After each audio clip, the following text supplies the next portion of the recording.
Bumi Nusantara kita merupakan tempat yang unik, tempat yang penuh dengan misteri, legenda dan cerita-cerita dari peradaban lama. Cerita-cerita yang terus-menerus memberikan nafas bagi kehidupan masyarakat kita, menjadi sebuah tuntunan dalam kehidupan. Kearifan lokal dan penghormatan terhadap alam merupakan hal yang selalu dijadikan petua hidup. Namun perkembangan zaman senantiasa mengikis hal-hal seperti ini dan membuat kita lupa betapa pentingnya kearifan lokal ini. Dan berikut merupakan sebuah cerita mengenai Nusantara yang selalu diliputi oleh legenda dan mitosnya, yakni sejarah tentang Sabdo Palon dan Mbah Petruk. Ketika pertama Islam masuk ke tanah Jawa, tidaklah semulus yang orang sangka. Sebab tanah Jawa sudah ada manusia, juga ada bangsa jin yang menganut kepercayaan kuno. Ada yang menduga mereka adalah penganut Hindu dan Buddha, yakni agama yang pada saat itu berkembang. Namun banyak yang menduga mereka adalah penganut kepercayaan Jawa kuno. Mereka ini dipimpin oleh Sabdo Palon. Karena paham mereka yang berbeda, maka ketika Islam masuk disambut dengan peperangan. Bukan peperangan sembarang perang, namun perang mistis, perang ilmu-ilmu gaib. Sehingga tidak sedikit ulama Islam yang dikirim dari Mesir gugur dalam peperangan mistis tersebut. Dalam wadah kasar mereka tewas karena tersapu gelombang pasang, semacam tsunami dan sebagainya. Perang itu berlanjut dengan banyaknya jatuh korban di kedua belah pihak. Maka diutuslah Syekh Subakir, ulama asal Persia atau Iran yang dikenal ahli ilmu gaib dan bisa melihat bangsa jin. Dengan kedatangan Syekh Subakir, benteng pertahanan Sabdo Palon yang super ketat dapat ditembus, dan banyak bangsa jin atau manusia pengikut Sabdo Palon yang binasa. Melihat keadaan yang tidak menguntungkan itu, Sabdo Palon mengadakan gencatan senjata. Dia mengajak Syekh Subakir berunding dan menghentikan perang. Syekh Subakir menerima ajakan tersebut dengan tangan terbuka, karena dia juga melihat jalan perundingan jauh lebih baik daripada melanjutkan pertempuran yang tidak ada gunanya. Kemudian terjadilah kesepakatan antara Syekh Subakir dengan Sabdo Palon. Isi kesepakatan itu antara lain, Islam boleh berkembang atau disebarkan di tanah Jawa, tetapi tidak boleh dilakukan dengan pemaksaan. Islam harus menghormati dan menghargai budaya, adat istiadat setempat. Islam tidak boleh memaksa orang yang berbeda keyakinan untuk memeluk agama baru tersebut. Dan kalau orang Islam yang memimpin atau jadi pemimpin harus mengayomi semua orang, semua agama dan semua kepercayaan, dan menjunjung tinggi kearifan lokal. Dan sejak saat itu Sabdo Palon bersama pengikutnya termasuk Mbah Petruk Moksa. Mereka hilang dari pandangan umum dan tidak mudah dilihat oleh manusia biasa. Hanya mereka yang memiliki kelebihan dan paham ilmu gaib yang dapat melihatnya. Sebelum menghilang, Sabdo Palon sempat berpesan kepada Syekh Subakir bahwa suatu ketika dia, Sabdo Palon atau pengikutnya Mbah Petruk akan kembali menunjukkan jati dirinya kalau pemimpin negeri ini tidak amanah, tidak mencintai rakyat, hanya berbuat untuk kesenangan dirinya dan kelompoknya saja, sementara membiarkan rakyat dalam kesengsaraan dan penderitaan. Kemunculan Sabdo Palon dan para pengikutnya Mbah Petruk untuk menagih janji, sekaligus mengingatkan agar para pemimpin negeri ini segera sadar, ingat rakyat dan ingat bangsa. Kalau tidak, selain akan banyak lagi bencana yang akan melanda negeri ini, mereka para pemimpin pada gilirannya juga akan menerima bencana. Bahkan bencana yang akan menimpa mereka lebih dahsyat, lebih mengerikan dan menakutkan. Inilah serat Sabdo Palon, penguasa gaib tanah Jawa. Serat yang pertama. Podo siro ngelingono carito ing uni-uni kang kocap ing serat babat-babat nagari Mojopahit. Nalika duki nguni Sang Abrawijaya Prabu Pansamyo pepanggihan kalian jeng Sunan Kali Sabdo Palon Noyo Genggong Rencangiro. Ingatlah kalian semua akan cerita masa lalu yang tercantum di dalam babat sejarah babat negara Majapahit. Ketika itu Sang Prabu Brawijaya tengah bertemu dengan Kangjeng Sunan Kalijaga ditemani oleh Sabdo Palon dan Noyo Genggong. Serat yang kedua, Sang A Prabu Brawijaya Sabdaniro Arumanis nuntun dateng Punokawan Sabdo Palon. Paran karsi jenenging sun sapuniki wus ngerasuk agama Rasul. Hehta kakang maniro meluwo agama suci, luweh becik iki agama kang mulya. Sang Prabu Brawijaya berucap dengan lemah lembut, mengharapkan kepada kedua Punokawan atau pengiring dekatnya, tapi Sabdo Palon tetap menolak. Diriku ini sekarang sudah memeluk agama Rasul, yaitu Islam. Wahai kalian kakang berdua, ikutlah memeluk agama suci, lebih baik karena ini agama yang mulia. Serat yang ketiga, Sabdo Palon matur sugal, yen kawula boten arsi ngrasuka agama Islam, wit kula puniki yekti ratuning Dahyang Jawi, momong marang anak putu sagung kang Paranata kang jumeneng ing tanah Jawi wis pinasti sayekti kula pisahan.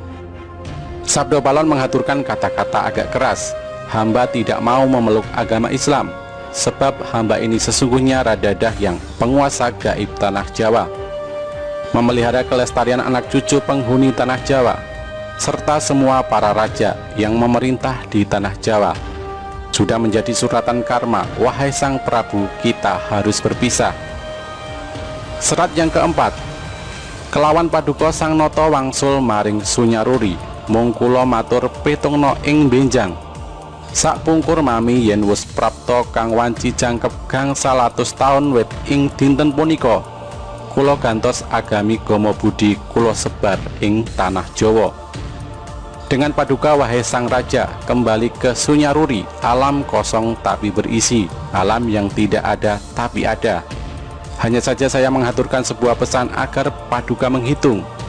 Kelak sepeninggal hamba, apabila sudah datang waktunya, genap 500 tahun mulai hari ini, akan saya ganti agama di Jawa, agama Budi akan saya sebarkan di tanah Jawa.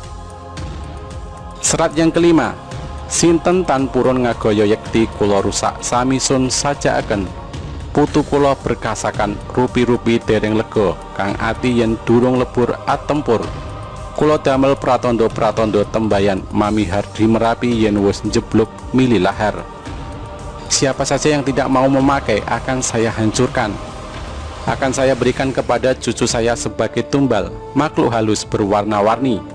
Belum puas hati hamba apabila belum hancur lebur, saya akan membuat pertanda sebagai janji serius saya. Gunung Merapi apabila sudah meletus mengeluarkan lahar. Serat yang keenam, ngidul ngilen Purukira ngodo banger ingkang warih nggih punika wedal kula wus nyebar agama Budi Merapi. Janji mamai anggegereng jagat satuhu karsanireng, Jawata sadaya gilir gumanti, boten kenging kalamunta kaowahan. Ke arah selatan barat mengalirnya, berbau busuk air laharnya, itulah waktunya. Sudah mulai menyebarkan agama Budi. Merapi janji saya, menggelegar seluruh jagat, kehendak Tuhan, karena segalanya pasti akan berganti, tidak mungkin untuk dirubah lagi. Serat yang ketujuh, sangat-sangating sangsara kang tuwu ing tanah Jawi, sinengkalan tahunira lawan sabto ngesti aji upami nyabarang kali, prapteng tengah-tengahing kaline banjir bandang, jeroning ngelepno jalmi kathah sirna manungsa prapteng pralaya. Sangat-sangat sengsara yang hidup di tanah Jawa, perlambang tahun kedatangannya, seandainya menyeberangi sebuah sungai. Ketika masih berada di tengah-tengah, banjir bandang akan datang tiba-tiba. Tinggi air mampu menenggelamkan manusia, banyak manusia sirna karena mati. Sabdo Palon dan Noyo Genggong adalah penuntun gaib yang mewujud. Beliau berdua senantiasa hadir mengiringi raja-raja Jawa zaman Hindu-Buddha. Beliau berdua pergi meninggalkan tanah Jawa semenjak keruntuhan Majapahit pada tahun 1400 Saka atau 1478 Masehi, terkenal dengan Surya Sangkala yang sangat populer di Jawa, yaitu Sirna Ilang Kertaning Bumi. Kalimat Kertaning Bumi diambil dari nama asli Prabu Brawijaya Pamungkas, yaitu Raden Kertabumi. Janji kedatangan beliau berdua diucapkan di Belambangan ketika Majapahit hancur diserang oleh pasukan Demak Bintoro. Prabu Brawijaya meloloskan diri ke arah timur, hendak menyeberang ke Pulau Bali, namun masih bertahan sementara di Belambangan atau Banyuwangi sekarang. Raden Patah, pemimpin Demak Bintoro, merasa bangga telah menghancurkan Majapahit yang dia anggap sebagai negara kafir. Serta-merta setelah mendengar kabar berhasil dikuasainya Majapahit oleh tentara Islam, Raden Patah datang dari Demak ingin melihat langsung keadaan Majapahit yang berhasil dihancurkan. Setelah itu, dengan bangga beliau meneruskan perjalanannya ke pesantren Ampel Denta, hendak mengabarkan keberhasilan tersebut. Namun ternyata Nyi Ageng Ampel, istri almarhum Sunan Ampel, malah mempersalahkannya. Nyai Ageng Ampel mengingatkan bahwa dulu semasa Sunan Ampel masih hidup, beliau pernah berpesan bahwasanya jangan sekali-kali murid-murid beliau ikut campur masalah politik atau malah berani merebut kekuasaan Majapahit. Bahkan Nyai Ageng dengan tegas menambahkan, Raden Patah telah berdosa 3 hal. Dosa yang pertama adalah kepada guru, yaitu melanggar wasiat Sunan Ampel. Dosa yang kedua kepada ayah, karena Prabu Brawijaya adalah ayah kandung dari Raden Patah. Dosa yang ketiga adalah kepada raja, karena raja adalah imam, tidak boleh dilawan tanpa alasan yang benar. Sebab selama memerintah, Prabu Brawijaya tidak pernah melarang penyebaran agama Islam, bahkan menghadiahkan tanah Ampel Denta di daerah Surabaya sekarang sebagai tanah otonom, diizinkan untuk dipakai sebagai basis pendidikan agama bagi orang-orang muslim. Dengan sangat menyesal, Raden Patah meminta petunjuk bagaimanakah cara untuk menghapus kesalahannya. Nyai Ageng menyarankan agar kedudukan Prabu Brawijaya Pamungkas sebagai raja harus dikembalikan. Namun yang menjadi masalah adalah kemanakah sang Prabu meloloskan diri. Nyai Ageng memperkirakan sang Prabu pasti menuju ke Pulau Bali. Raden Patah berniat menyusul sendiri, namun dicegah Nyai Ageng Ampel. Karena setelah kejadian penyerangan Majapahit oleh tentara Islam terjadi, maka tidak akan ada satupun orang Islam yang akan dipercayai oleh sang Prabu. Tidak Raden Patah, tidak Nyai Ageng Ampel, tidak pula para wali yang lain yang turut serta membantu penyerangan tersebut. Namun hanya ada 2 wali yang mungkin masih beliau percayai. Pertama Syekh Siti Jenar dan kedua Sunan Kalijaga. Karena kedua wali ini terang-terangan menentang penyerangan pasukan Islam ke Majapahit. Karena hubungan Raden Patah tidak begitu baik dengan Syekh Siti Jenar, maka dia meminta pertolongan Sunan Kalijaga untuk melacak keberadaan ramandanya. Dan jika ditemukan, dimohon dengan segala hormat untuk kembali ke Trowulan, ibu kota Majapahit, untuk dikukuhkan lagi sebagai raja. Sunan Kalijaga bersedia membantu. Ditemani beberapa santri, beliau langsung melakukan pencarian ke arah timur. Dan ternyata benar, di Belambangan banyak umbul-umbul pasukan Majapahit serta para prajurit Majapahit yang siap tempur berkumpul di sana. Dan benar pula Prabu Brawijaya masih ada di sana, belum menyeberang ke Pulau Bali. Agak kesulitan, Sunan Kalijaga memohon bertemu dengan sang Prabu. Namun karena sang Prabu tahu betul Sunan Kalijaga yang seringkali beliau panggil Syahid itu menurut pasukan sandi atau intelijen Majapahit, Sunan Kalijaga bersama pengikutnya sama sekali tidak ikut dalam penyerangan ke Majapahit. Maka Sunan Kalijaga dipersilahkan menghadap walau dengan kawalan ketat. Disinilah dialog Serat Sabdo Palon terjadi. Sang Prabu Brawijaya ditemani Sabdo Palon dan Noyo Ginggong dihadap oleh Sunan Kalijaga beserta sesepuh Majapahit yang kebetulan bersama-sama sang Prabu hendak menuju ke Pulau Bali, menyusul beberapa masyarakat Jawa lainnya yang lebih dahulu melarikan diri ke sana.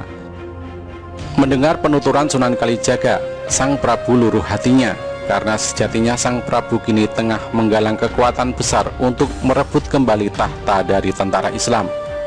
Tidak bisa dibayangkan apabila itu terjadi, karena pendukung sang Prabu Brawijaya masih banyak tersebar di seluruh Nusantara. Pertumpahan darah yang lebih besar pasti akan terjadi. Putra-putra Prabu Brawijaya masih banyak yang berkuasa dan mempunyai kekuatan tentara yang besar, seperti Adipati Handayaningrat IV di Pengging, Lembu Peteng di Madura, Bondan Kejawen ditaruh, dan masih banyak lagi. Sunan Kalijaga meminta agar pertikaian dihentikan, dan sudilah kiranya sang Prabu kembali memegang tampuk pemerintahan. Prabu Brawijaya menolak, karena jikalau itu terjadi, maka beliau akan merasa terhina oleh putra selirnya sendiri, Raden Patah, yang lahir dari putri Cina Engkian dan dibesarkan di Palembang dalam asuhan Adipati Arya Damar atau Swan Liang. Bagaimana tidak, seorang ayah harus menerima tahta dari anaknya sendiri. Memalukan. Ketika perundingan menemui jalan buntu, maka Sunan Kalijaga mengusulkan agar beliau dengan kebesaran jiwa mau memeluk Islam. Dengan demikian, seluruh pendukung beliau pasti akan meninggalkan beliau satu persatu, dan pertumpahan darah yang lebih besar lagi akan terhindar. Mendengar akan hal itu, Prabu Brawijaya tercenung. Untuk menghindari peperangan lebih besar, setidaknya usulan Sunan Kalijaga memang masuk akal. Demi perdamaian, sang Prabu mengesampingkan egonya, maka penuh dengan kebesaran hati, beliau menyatakan masuk Islam. Terkejut seluruh yang hadir, termasuk Sabdo Palon dan Noyoginggong, hingga terlontarlah sebuah janji seperti tercantum pada serat Sabdo Palon di atas. Sepeninggal Sabdo Palon dan Noyoginggong, sang Prabu pun bersedia kembali ke Trowulan, namun bukan hendak kembali menduduki tahta, akan tetapi mendamaikan seluruh kerabat Majapahit agar merelakan tahta dipegang oleh Raden Patah. Dalam perjalanan pulang inilah Sunan Kalijaga meminta bukti ketulusan sang Prabu dalam memeluk Islam. Sunan Kalijaga memohon untuk memotong rambut panjang sang Prabu dengan sebilah keris. Setelah diizinkan, Sunan Kalijaga memotong rambut beliau, tapi ternyata tidak satu helai pun terpotong. Sekali lagi Sunan Kalijaga meminta keikhlasan sang Prabu memeluk Islam, dan sekali lagi Sunan Kalijaga memotong rambut beliau. Kali ini terpotong sudah. Namun Sunan Kalijaga belum puas. Menjelang berangkat kembali ke Trowulan, Sunan Kalijaga mengambil air comberan yang berbau tidak sedap, dimasukkan ke dalam sebilah bambu. Di hadapan sang Prabu, beliau menyatakan bahwasanya apabila air comberan ini sesampainya di Trowulan, airnya berubah tidak berbau busuk. Nyata sudah sang Prabu telah lahir batin masuk Islam. Berangkatlah rombongan itu ke Trowulan. Sesampainya di Trowulan disambut dengan sukacita oleh masyarakat Trowulan. Air dalam bilah bambu dicurahkan oleh Sunan Kalijaga, dan ternyata bau busuknya hilang, bahkan airnya berubah jernih. Untuk mengingat kejadian itu, Belambangan diubah namanya menjadi Banyuwangi hingga sekarang. Tidak berapa lama di Trowulan sang Prabu jatuh sakit. Putra-putranya datang berkumpul. Melalui Sunan Kalijaga, beliau mengamanatkan agar menghentikan pertumpahan darah Hindu-Buddha dengan Islam. Biarkanlah Raden Patah bertahta sebagai raja di Jawa, walau sebenarnya keturunan dari Penginglah yang lebih berhak. Menjelang akhir hayat beliau berpesan agar di atas pusara makam beliau jangan diberi tanda bahwasanya beliau adalah Prabu Brawijaya, Raja Majapahit terakhir. Namun tandailah dengan nama Putri Campa Anarawati, permaisuri beliau, sebab beliau merasa diperhinakan sebagaimana wanita oleh putranya sendiri. Dan penghinaan itu didukung oleh permaisurinya sendiri, Dewi Anarawati, Putri Campa yang beragama Islam. Dewi Anarawati inilah bibi dari Sunan Ampel. Dewi Anarawatilah yang menyarankan agar sang Prabu memberikan Ampel Deta kepada Sunan Ampel untuk didirikan sebuah pesantren Islam.